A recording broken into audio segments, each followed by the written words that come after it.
자, 두 번째 시간 진행하도록 하겠습니다. 자, 이번 시간은 여러분들 21페이지예요.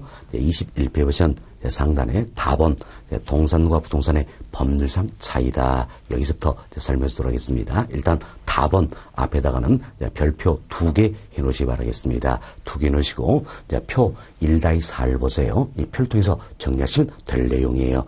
표 1-4를 보시면 동산과 부동산의 법률상 차이다 소개되어 있죠.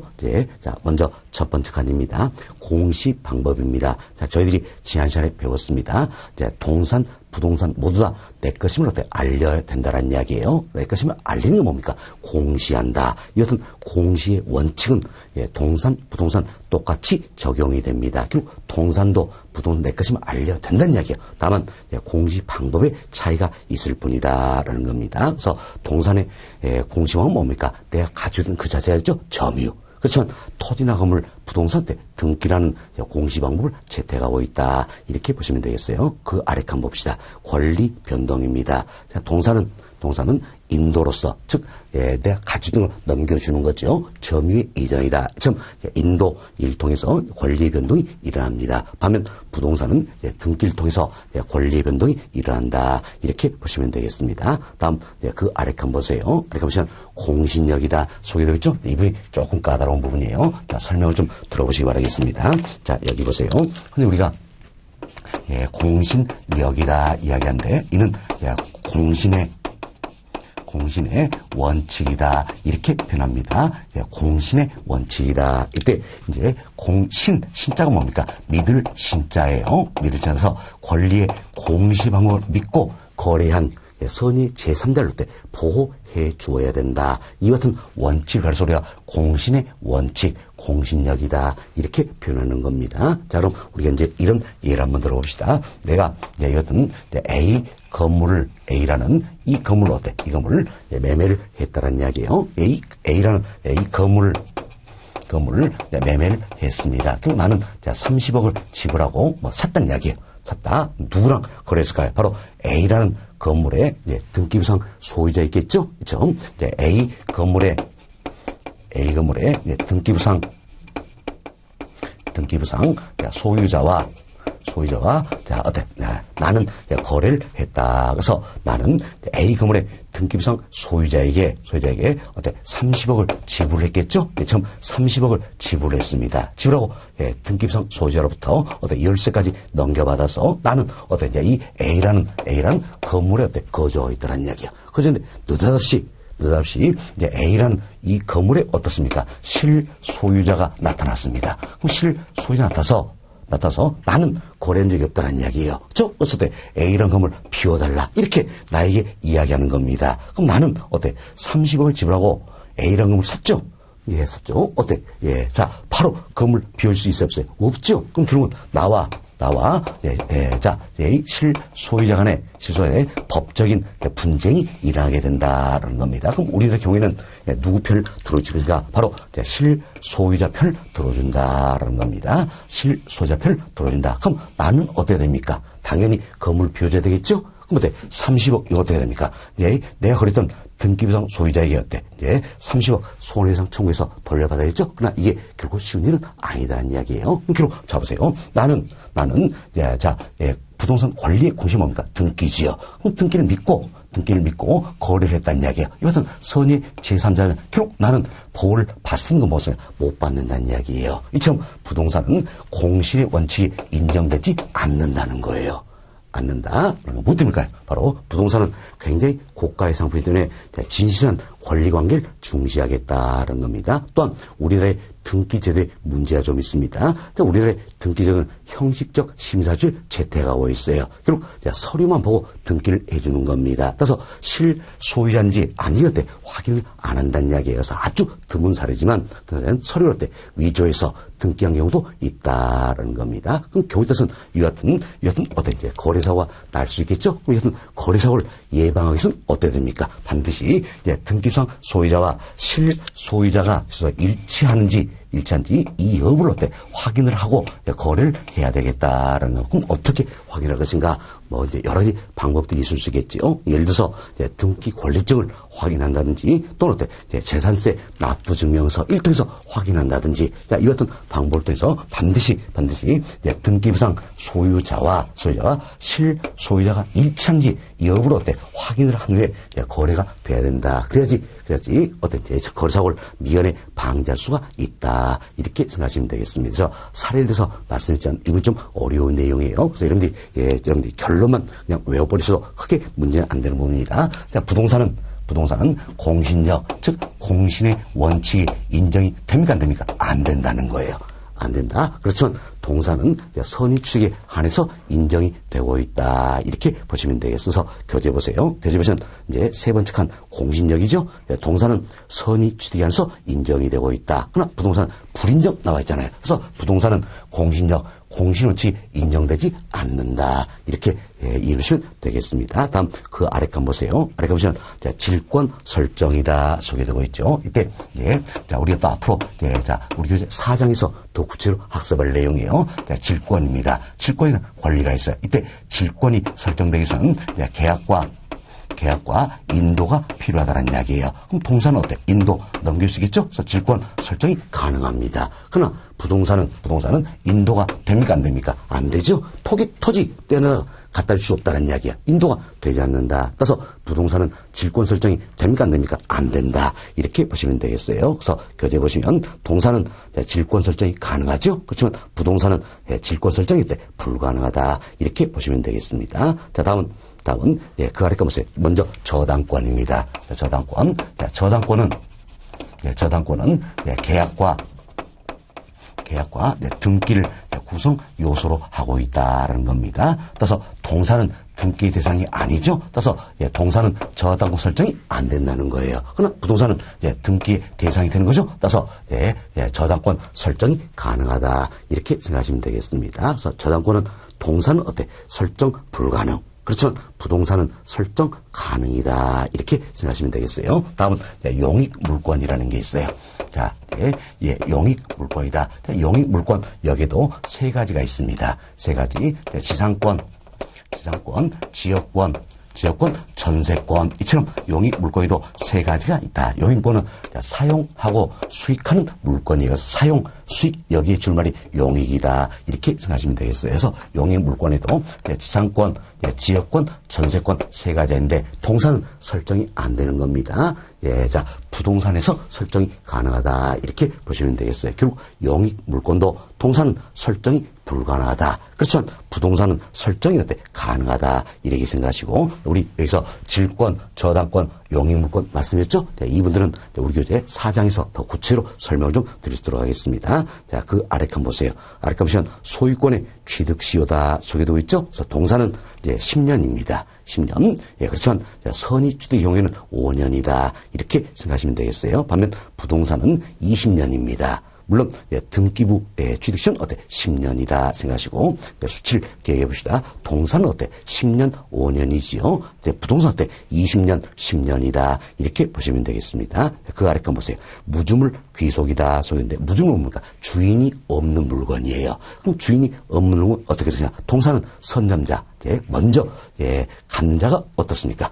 간자에 귀속된다 할 수 있겠죠. 그러나 부동산은 국가에 귀속된다 이렇게 보시면 되겠어요. 그래서 부동산은 주인이 없다는 이야기는 국가에 귀속된다. 그래서 귀속권이라는 권리가 있다 이렇게 생각하시면 되겠습니다. 됐습니다. 자, 여기까지 말씀드리면 표 1-4 동사와 부동산의 법률상 차이다. 이분도 다 설명이 되었습니다. 자, 여기까지가 우리 교재 1번 챕터 부동산의 개념과 관련된 내용이 되겠습니다. 이도 말씀을 드리고 다음은 2번 챕터로 넘어갑니다. 자, 2번 챕터는 부동산의 분류다 소개되고 있는데 이분 먼저 개괄적으로 설명을 좀 드리도록 하겠습니다. 자, 여기 보세요. 우리가 부동산을 분류하는 방법도 아주 다양하다 할 수 있겠지요. 먼저 토지를 분류하는 방법이 있습니다. 참 토지를 분류하는 방법도 아주 다양합니다. 그래서 지목에 따라서 토지를 분류하는 방법이 있습니다. 이때 지목이라는 게 있어요. 지목은 이래서 하세요. 우리 사람에도 이름이 있듯이 토지도 필지마다 용도에만 이름을 붙여있다. 이때 이 이름을 뭡니까? 지목이다. 이렇게 이야기하는 거예요. 잠시 구체로 말씀드렸지만 여러분들이 전, 답, 과수원 이런 용어 들어보셨죠? 이게 모두가 지목이다. 이렇게 보시면 되겠습니다. 자, 이는 관련된 법적 근거가 공간 정보의 구축 및 관리 등 법률이에요. 이걸 약칭으로 우리가 공간정보법이다. 이렇게 이야기하는 겁니다. 자, 공간정보법이다. 하는데, 자, 공간정보의 구축 및 관리 등 법률, 이걸 약칭으로 공간정보법이다. 이렇게 이야기합니다. 이것은 공간정보법 여기한다면 모두 28개의 지목이 있다라는 겁니다. 그럼 28개 지목을 법에서 정하고 있다. 이런 의미에서 28개의 지목을 어떠니 우리가 법정 지목이다. 이렇게 표현합니다. 법에서 정하고 있는 지목이다라는 겁니다. 지금 28개의 법정 지목 를 통해서 전국인 토지를 분류하는 방법이 있다. 이렇게 생각하시면 되겠습니다. 자, 다음은 이제 용도 지역이라는 게 있어요.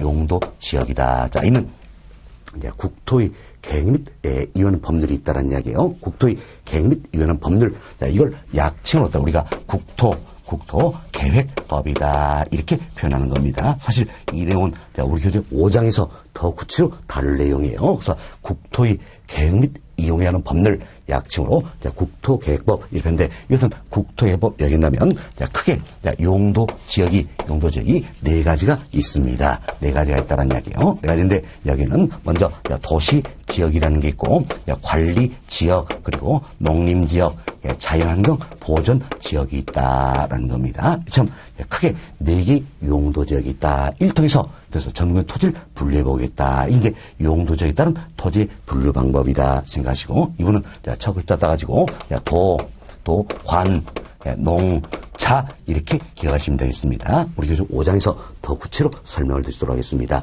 이외에도 토지를 분류하면 아주 다양하다. 이렇게 생각하시면 되겠습니다. 자, 다음은 이제 건물을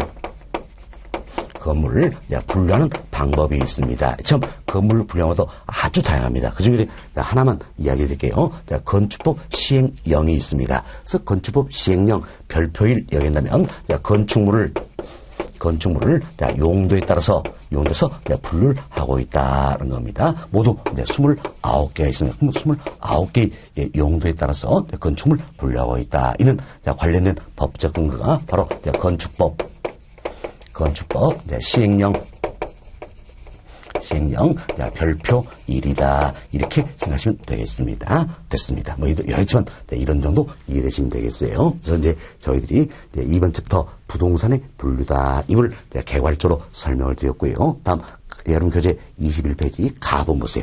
가본 보시면 토지의 분류다 나와 있죠. 이 부분은 너무너무 중요한 부분이다. 우리 시험 거의 매마다 빠져고 출제가 된 영역이지요. 그래서 가본 토지의 분류 옆에다가는 별표 3개 해놓으시기 바라겠습니다. 별표 3개 해놓으시고 양골 1번 보세요. 양골 1번은 지목에 따른 분류다. 바로 이 부분이 되겠지요. 지목에 따라서 토지를 분류하는 방법이다. 이렇게 생각하시면 되겠습니다. 자, 그래서 이제 첫 번째로 한번 봅시다. 첫 번째 보시면 지목은 토지 과세 목적의 수단으로 활용되며 토지의 경제 가치를 표현하고 토지 관련 정책 정보를 제공하는 데 이용된다는 겁니다. 자, 그 다음은 이제 지목 설정의 원칙이에요. 원칙인데 대원칙이 뭡니까? 지목을 설정한 데서 대원칙이 일목의 원칙입니다. 일목의 원칙이다. 그래서 하나의 필지는 하나의 지목만을 지정한다는 이야기예요. 이게 이제 대원칙이 되겠습니다. 자, 이 같은 하나의 필지는 하나의 지목이 지정이 되는 것이다. 라는 겁니다. 그렇지만 이 같은 하나의 필지의 용도가 여러 가지가 있다는 이야기예요. 그럼 이때는 어떻게 하신가? 자, 하나의 필지는 하나의 지목만 지정이 대원칙이죠. 그래서 가장 주된 용도를 따라가겠다는 이야기에서 가장 주된 용도를 따라가겠다는 겁니다. 이걸 가서 우리가 추종의 원칙이다. 이렇게 표현하면서 지목을 설정하는데 여러 가지 원칙 중에 가장 대표되는 게 뭡니까? 일필일목의 원칙이다. 다음은 주지목 추종의 원칙이다. 이렇게 생각하시면 되겠어요. 자, 여러분 교재 보세요. 자, 두 번째 맨 끝부분이죠. 두 번째 맨 끝 보시면 자, 개별 필지마다 하나의 지목이 설정된다. 이게 바로 뭡니까? 하나의 필지에 하나의 지목이 설정된다. 일필일목의 원칙이 되겠지요. 그 다음 줄에 만약 한 개의 필지가 둘 이상의 용도로 활용된다는 이야기야. 일단 하나의 지목은 시간이 때문에 가장 주된 용도를 쫓아간다 그랬죠? 그래서 그 다음 주에는 주된 용도에 따라 지목이 설정이 된다. 이게 주지목 추종의 원칙이다. 이런 정도 여기서는 이해하시면 되겠습니다. 다음 페이지로 넘어갑니다. 22페이지를 보세요. 그럼 22페이지는 표 1-5가 나와 있죠? 지목의 구분이다라는데 이는 이 내용입니다. 자, 공간정보법이다. 우리 약식으로 표현돼. 이 공간정보법 여기에 나면 모두 28개의 지목이 있다. 이걸 우리 법에서 정해놓은 지목에서 법정 지목 28가지다라는 겁니다. 이걸 다루는 부분이다. 생각하시면 되겠습니다. 사실 이제 이 같은 법정 지목을 지적도다 이 같은 공적 장부에 표기할 때는 부호로서 표기합니다. 그래서 대체로 한 글자로 표기를 한다 생각하시고 우리는 우리는 부호로서 28개의 법정 지목을 어떻습니까? 이해하시면 되겠다라는 것에서 4개씩 끊어서 외우는 것도 하나의 방법이 되겠습니다. 여기 보세요.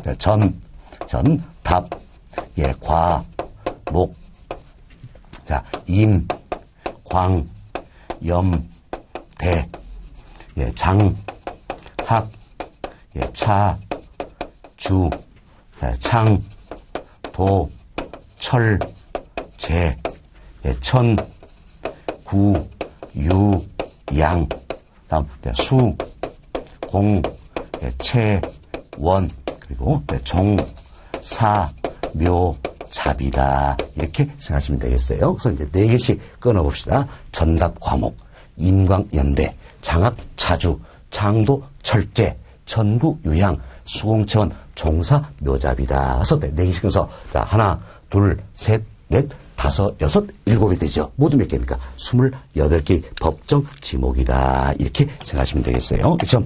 법정 지목은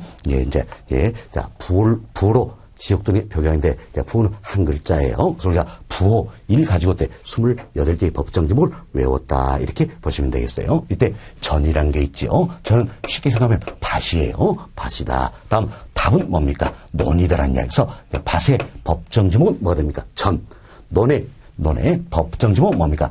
답이 되겠지요. 다음은 과는 뭡니까? 과수원입니다. 과수원. 목은 목장 용지다.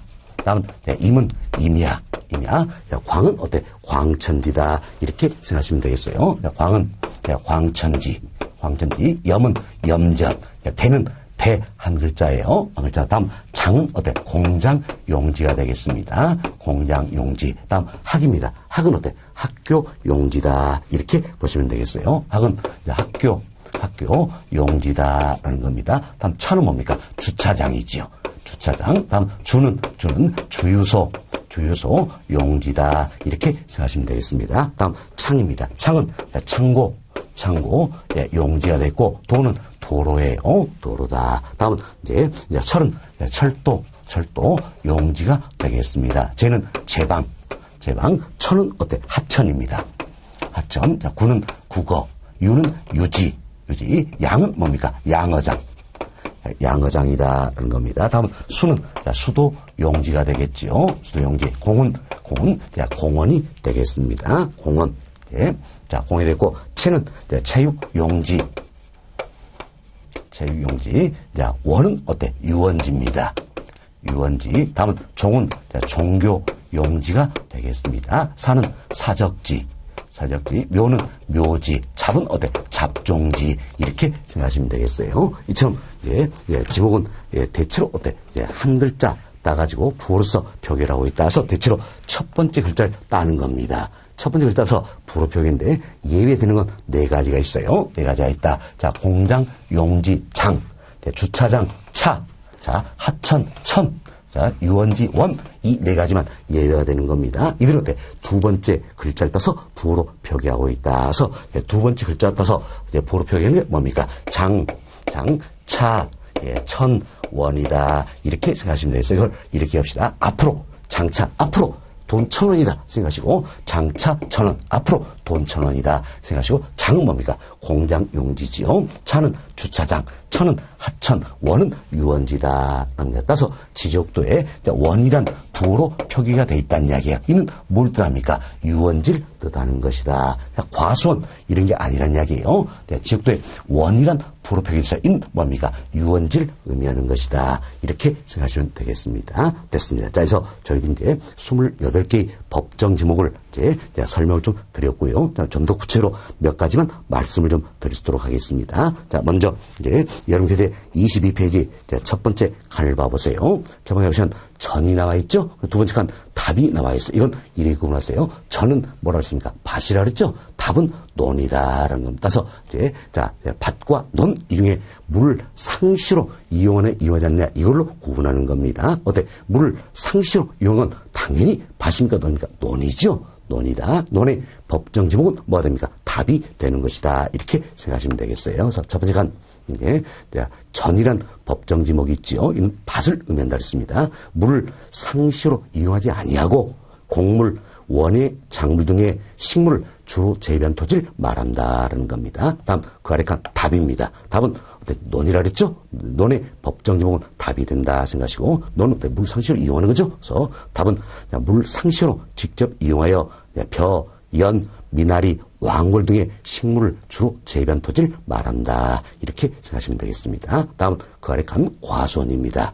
과수원은 사과라든지 호두, 귤나무 등 과수를 집단적으로 재배한 토지를 말한다는 겁니다. 그 아래 칸 보세요.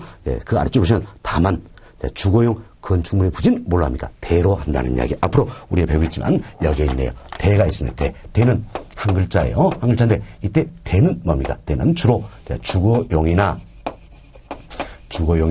상업 용도로 활용 토지를 말한다. 그래서 주거용, 상업 용도로 활용되는 이 토지의 법정 지목은 뭡니까? 대, 딱 한 글자다. 이렇게 보시면 되겠어요. 흔히 여러분이 대지란 표현 들어보셨죠? 대지는 법정 지목이 아니에요. 우리끼리 붙여놓은 말이고, 법에서는 지목은 딱 한 글자다. 뭡니까? 대. 이렇게 생각하시면 되겠습니다. 그래서 자, 과수원 관련해서도 주거용 건축물의 부지는 어떻습니까? 법정 지목이 대가 되는 것이다. 이렇게 예외가 있다 생각하시면 되겠어요. 다음 그 아래 칸 목장 용지입니다. 자, 첫 번째 점을 보세요. 점 보시면 축산업 및 낙농업을 하기 위하여 초지를 조성한 토지다. 이때 초지, 초자 뭡니까? 풀초자가 되겠지요. 그래서 초지를 조성한 토지는 어때? 목장 용지다라는 겁니다. 다음 그 윗줄 한번 보세요. 다만 주거용 건축물의 부지는 뭘로 한다? 대로 한다는 이야기예요. 그럼 주거용 이 같은 경우에는 법정 지목이 뭐가 되는 겁니까? 대가 되는 것이다. 이렇게 생각하시면 되겠습니다. 다음 그 아래 칸 내려주시면 광천지가 있습니다. 그래서 첫 번째 보시면 지하에서 온수, 약수, 석유 등이 용출되는 용출구다. 그럼 잡으세요. 이제 용출이나 솟아오른다는 이야기야. 그럼 솟아오른다 해서 샘, 천자 써서 광천지 이렇게 표현한다 보시면 되겠습니다. 다음 그 아래 칸을 보세요. 보시면 이제 자, 대 나와 있죠? 대. 법정 지목이 대 딱 한 글자로 했으면 이는 주거용 그리고 상업 용도로 활용 토지 법정 지목이다. 이렇게 생각하시면 되겠어요. 그래서 첫 번째 점 봅시다. 자, 영구적 건축물 중 주거, 사무실, 점포와 박물관, 극장, 미술관 등 문화시설과 이에 접수된 정원 및 부속 시설물 부지를 말한다는 거죠. 먼저 보세요. 주거, 사무실, 점포와 박물관. 이 뭐니까? 그럴 때 주거용, 상업 용도로 활용되어 있죠? 이 같은 토지의 법정 지목은 뭐가 되는 겁니까? 대가 되는 것이다. 이렇게 보시면 되겠어요. 다음 그 아래 점을 보세요. 택지 조성공사가 준공된 토지다. 흔히 여러분 어때? 택지 조성이 됩니다. 그럼 그 위에 가장 많이 쓰는 뭡니까? 아파트죠. 주거용이다라는 이야기예요. 그래서 택지 조성사가 준공된 토지의 법정 지목도 뭐가 되는 겁니까? 대가 되는 것이다. 이렇게 보시면 되겠습니다. 자, 다음 그 아래 칸 보세요. 공장 용지입니다. 자, 공장 용지는 두 번째 글자 따서 보로 표기했죠? 장 이렇게 표기한다 생각하시고, 첫 번째 점 공장 시설물의 부지라든지 그 아래 점 공장 부지 조성공사가 준공된 토지 법정 지목은 공장 용지가 되는 것이다. 라는 겁니다. 다음, 학교 용지, 거래칸 주차장이 있죠. 자, 주차장, 역시 마찬가지예요. 두 번째 글자 따서 차, 이렇게 한 글자로 표기를 하고 있다라는 겁니다. 예, 그 아래 칸 주유소 용지, 그리고 그 아래 칸 창고 용지다. 자, 우리 있어 있죠? 주유소 용지, 창고 용지다. 생각하시면 되겠어요. 다음, 그 아래 칸 도로입니다. 자, 도로는 잘 기억하셔야 될 부분입니다. 자, 첫 번째 점 봅시다. 자, 일반 공중의 교통 운수를 위하여 보행 또는 차량 운행에 필요한 일정한 설비 또는 형태를 갖추어 이용된 토지의 법정 지목은 도로가 되겠지요. 다음, 그 아래점 관계 법령에 의하여 도로 개설된 토지의 법정 지목도 도로다라는 겁니다. 다음, 그 아래점 고속도로 안에 휴게소의 부지도 법정 지목은 도로가 되겠습니다. 그래서 이분은 잘 기억하셔야 됩니다. 자, 흔히 여러분들이 이제 이처럼 고속도로가 있습니다. 국도가 아니에요. 고속도로 쭉 달리다가 중간쯤에 휴게소에 한 번쯤 어때? 쉬어서 가시지요. 이때 고속도로 내에는 이 휴게소의 부지가 있다는 이야기야. 이 휴게소의 부지의 법정 지목은 뭐가 됩니까? 도로가 되는 것이다. 라는 거서 여러분들이 혹시 기회가 되면 어때? 휴게소에 내리셨을 때 내리자마자 한번 탁 뛰면서 어때? 도로 한번 외치면 절대 잊지 않을 겁니다. 그래서 고속도로 안에 휴게소의 부지는 뭡니까? 법정 지목이 도로가 되는 것이다. 생각하시고, 자, 다음은, 도로, 자, 소개되어 있죠? 첫 번째, 이건 예외가 되는 부분이에요. 예외, 자, 우리가 이런 생각을 해봅시다. 여기 보세요. 여기 이제 아파트 단지가 있다라는 겁니다. 아파트 단지가 있어요. 아파트 단지인데 여기 이제 101동이 있고요. 101동이 있고 여기에 102동이 있다라는 겁니다. 이때 101동과 102동 사이에 이 통로가 있네요. 이 통로는 법정 지목을 도로로 할까요? 아니에요. 사실 아파트 단지 자체가 하나의 필지예요. 그 하나의 필지니까 하나의 지목이 지정되는 게 대원칙이 되겠지요. 자, 아파트 단지는 주거용이니까, 주거용 쓰이죠? 그럼 법정 지목이 뭐가 되는 겁니까? 대가 되겠죠. 그래서 이 자체가, 아파트 단지, 이 자체가 어때? 법정 지목은 대가 돼버리는 것이다. 따라서 101동과 102동 사이의 통로를 법정 지목으로 도로라 한다, 안 한다? 안 한다. 그 이야기예요. 이걸 잘 이해하셔야 될 내용이 되겠습니다. 왜 우리 여기 소개했죠? 첫 번째로 보시면 다만, 아파트, 공장 등 단일 용도의 일정한 단지에 설치된 통로 등은 제외한다. 도로가 아니다라는 얘기예요. 그래서 도로가 있으면 잘 기억하셔야 됩니다. 자, 고속도로 내에 있는 휴게소의 부지다. 이는 법정 지목이 뭐가 되는 겁니까? 도로가 되겠죠? 그렇지만 아파트, 공장 등 단일 용도의 일정한 단지 안에 설치된 통로, 이들은 도로도 아니란 이야기예요. 아니다. 이렇게 잘 이해하시면 되겠습니다. 자, 다음은 밑에서 두 번째 칸이에요. 제방입니다. 제방, 우리 여기서 말씀드린 내용이에요. 제방이다. 자, 제방은 끝부분 보세요. 방조제, 방수제, 방사제, 방파제 등의 부지로 이용된 토지가 있다냐. 이게 법정 지목은 제방이 되겠다라는 겁니다. 다음, 거래칸 하천입니다. 하천도 두 번째 글자서 천, 이렇게 부호로 표기되는 것이다 생각하시고, 자연의 유수가 있거나 있을 것으로 예상되는 토지를 법정 지목으로 뭐라 표현합니까? 하천, 이렇게 표현하는 것이다 라는 겁니다. 자, 다음 페이지 보세요. 다음 페이지는 첫 번째 칸 국어다 소개되고 있죠. 자, 첫 번째 중간쯤 보세요. 자, 인공적인 수로나 뚝의 부지가 있다는 이야기예요. 좀 인공적인 수로나 뚝의 부지의 법정 지목은 어때? 국어다라는 겁니다. 자, 첫 번째 끝 보세요. 자연의 유수가 있거나 있을 것으로 예상되는 소규모 수로부지가 있더라. 근데 소규모 수로부지 규모가 어때? 좁잖아요. 좁죠? 이걸 순수한 우리말로 뭐랍니까? 도랑 또는 또랑 이렇게 표현되는 거지요. 이게 법정 지목이 뭡니까? 국어다라는 겁니다. 순수한 우리말로 또랑 이렇게 표현되는 게 법정 지목이 뭡니까? 국어 이렇게 생각하시면 돼서 여러분들이 하천과 국어도 잘 구분하셔야 됩니다. 자, 잘 보세요. 자연의 유수가 있거나 있을 것으로 예상되는, 여기까지는 공통이에요. 되는 공통이다. 그 다음에 토지가 나오면 법정 지목은 뭐가 되는 겁니까? 하천이 되는 거예요. 그리고 자연의 유수가 있거나 있을 것으로 예상되는, 그 다음에 소규모 수로 부지다. 이게 나오면 규모가 작다. 또랑 생각하시고 법정 지목은 뭐가 되는 겁니까? 국어가 되는 것이다. 그래서 자연의 유수가 있거나 있을 것으로 예상되는, 여기까지 공통이라 그랬지요. 그 다음에 토지가 나오면 법정 지목은 하천이 되는 것이고, 소규모 수로 부지 나오면 법정 지목은 어때? 또랑. 그래서 국어다. 또랑은 순수한 우리말이라 그랬죠? 법정 지목은 어때? 국어다. 이렇게 해서 하천과 국어 잘 비하셔야 됩니다. 우리 지금 단골 메뉴예요. 그래서 자연의 유수가 있거나서 예상되는 토지는 법정 지목이 하천이고, 자연의 유수가 있거나 있을 것으로 예상되는 소규모 수로부지다. 이는 순수한 우리는 도랑이라 그랬죠? 도랑. 좋습니다. 여튼 법정 지목은 국어가 되는 것이다. 이렇게 잘 보시면 되겠습니다. 자, 그리고 그 아래 칸 보세요.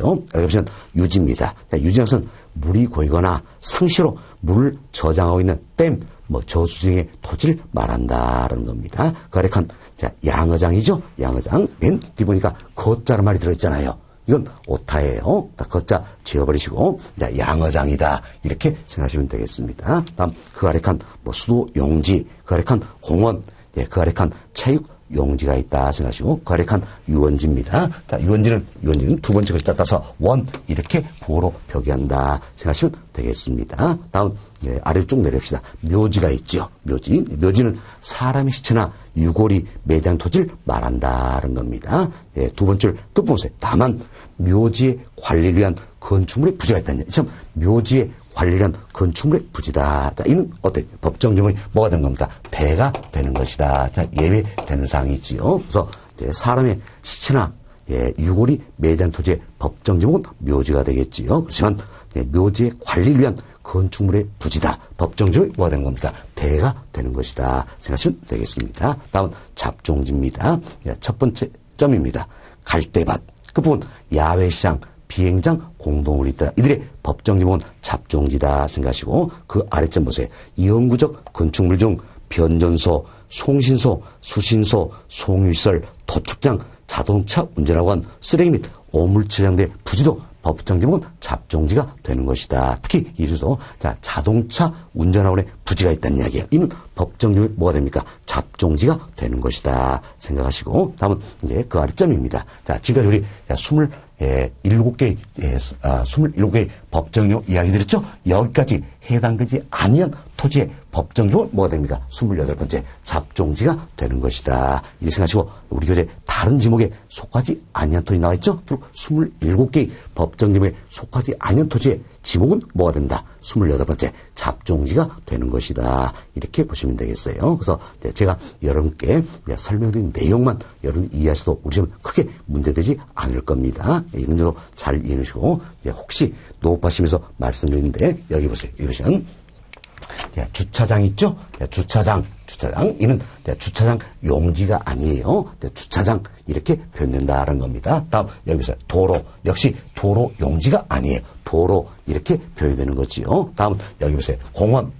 공원 역시 공원 용지가 아니에요. 공원 이렇게 표현된다는 겁니다. 이번 녹음하시면서 한번 말씀을 좀 드렸습니다. 됐습니다. 자, 이렇게 해서 저희들이 이제 지목에 따른 토지의 분류 방법이다 다 말씀을 드렸고요. 다음은 여름 교재 23페이지 하단입니다. 그러면 양권에 본 토지 이용계획에 따른 분류다. 이분이 우리 앞서 말씀드린 용도 지역에 따른 토지를 분류하는 방법이다 생각하시면 되겠죠. 그래서 첫 번째 보시면 도시적, 관리적, 농림적, 자연환경보존 등 4개의 용도지역이 있다라는 이야기. 크게 4개의 용도지역이 있다 생각하시고, 첫 글자서 도관, 농자 이렇게 생각을 하시기 바라겠습니다. 이런 내용은 우리 교재 5장에서 더 구체적으로 학습을 하게 된다는 겁니다. 자, 여기까지 말씀을 드리면 토지의 분류도 다 정리되었고요. 다음 25페이지로 넘어갑니다. 그럼 25페이지는 4번 건물의 분류다 소개되어 있죠? 우리가 건물을 분류하는 것도 아주 다양하다 그랬어요. 그중에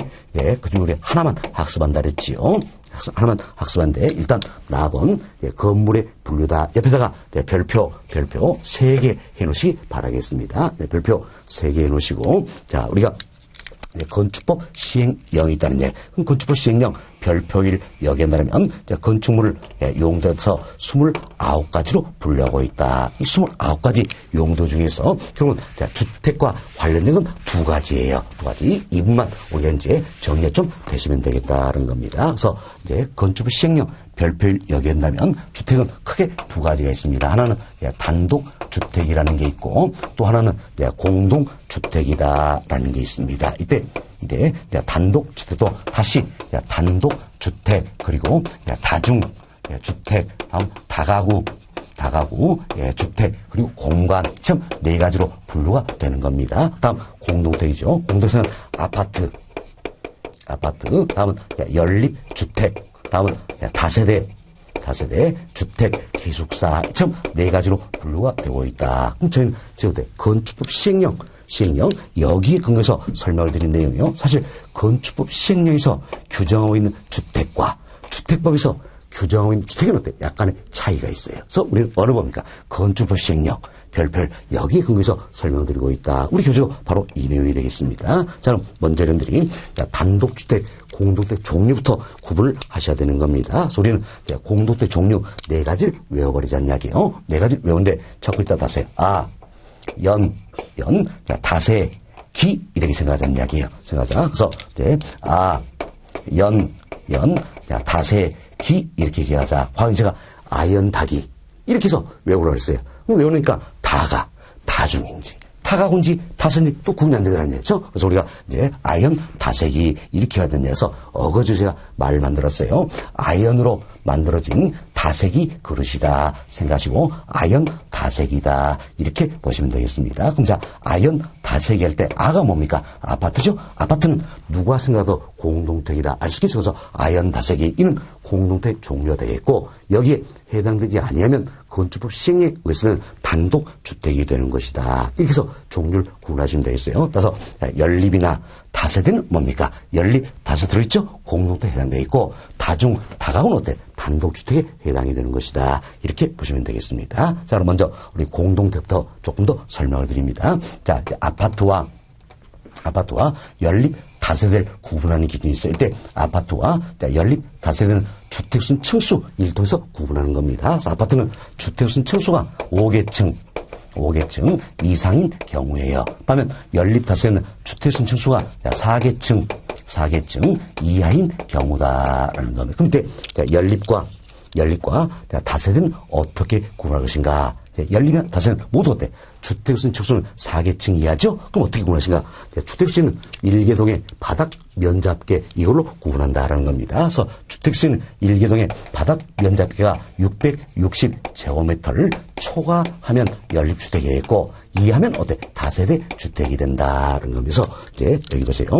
주택수는 층수가 4개층 이하입니다. 4개층 이하로서 주택수는 1개동의 바닥 면적계가 660제곱미터를 초과하면 뭐가 되는 겁니까? 연립주택이 되는 것이다. 하면 4개층 이하이면서 660제곱미터 이하면 뭐가 되는 겁니까? 다세대 주택이 되는 것이다. 이렇게 생각하시고 이분도 우리 절대 틀리지 않게서 이렇게 생각합시다. 첫 글자 나가지고 초. 자, 660제곱미터를 초과한다는 이야기예요. 다음 이 이렇게 생각하시면 되겠어요. 연초 다이다. 이게 뭡니까? 연초 담배 피우면 다이 일찍 뒤진다.